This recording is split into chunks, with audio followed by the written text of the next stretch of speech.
আসসালামু আলাইকুম এভরিওয়ান। আশা করি সবাই ভালো আছেন। নতুন একটি ভিডিওতে আপনাদের সবাইকে জানাই স্বাগতম। আজকে আপনাদের তৈরি করে দেখাবো পটলের দোলমা। আশা করি রেসিপিটি আপনাদের ভালো লাগবে। রেসিপিটির জন্য প্রথমে গোটা গোটা পটল না ছিলে এভাবে আঁচড়ে পরিষ্কার করে নিতে হবে। তারপরে পটলের একদিকে কেটে একটি চামচের সাহায্যে এইভাবে ভেতরের অংশটুকু বের করে নিতে হবে।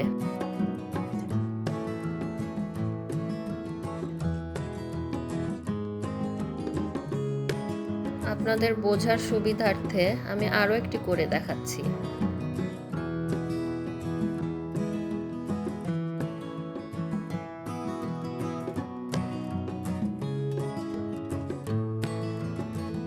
ভেতরের অংশটুকু আমরা ফেলে দেব না, এটি ব্লেন্ড করে পুর বানানোর কাজে ব্যবহার করব।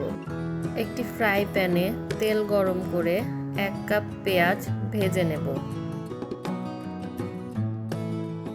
ভাজা পেঁয়াজগুলো থেকে অর্ধেক পরিমাণ উঠিয়ে রাখবো, এটি পরে ব্যবহার করতে হবে।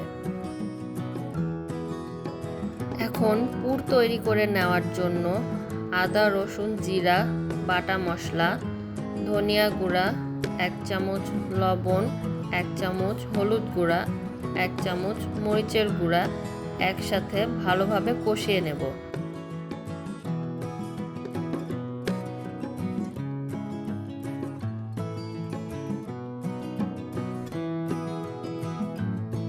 মশলা থেকে তেল ছেড়ে আসলে তাতে আগে থেকে করে রাখা মুরগির মাংসের কিমা দিয়ে দেব। কিমাটুকু কিছুক্ষণ কষিয়ে নেওয়ার পরে তাতে ব্লেন্ড করা পটলের ভেতরের অংশটুকু দিয়ে দেব। এরপরে আমরা আগে থেকে সেদ্ধ করে রাখা আলু ম্যাশ করে এর মধ্যে দিয়ে দেব। সবকিছু ভালোভাবে ভেজে নেওয়ার পরে নামানোর আগ দিয়ে সামান্য পরিমাণ কাবাব মশলা অ্যাড করে দেব। তারপরে দিয়ে দেব কিছুটা কাঁচামরিচ কুচি আর ধনিয়া পাতা কুচি।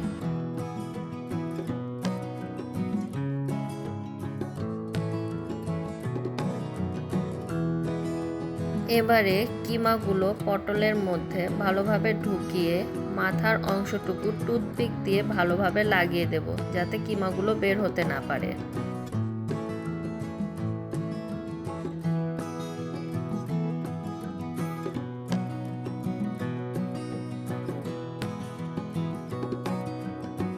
গ্রেভি তৈরি করার জন্য প্রথমে ফ্রাই প্যানে সামান্য পরিমাণ তেল নিয়ে তাতে কিছু রসুন কুচি ভেজে নেব।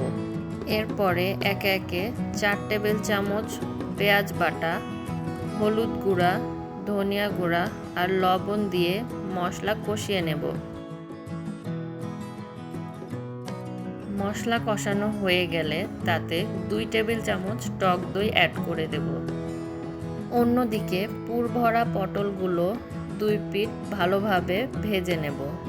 কষিয়ে রাখা মশলার মধ্যে পটলগুলো দিয়ে কিছুক্ষণ রান্না করে নেব।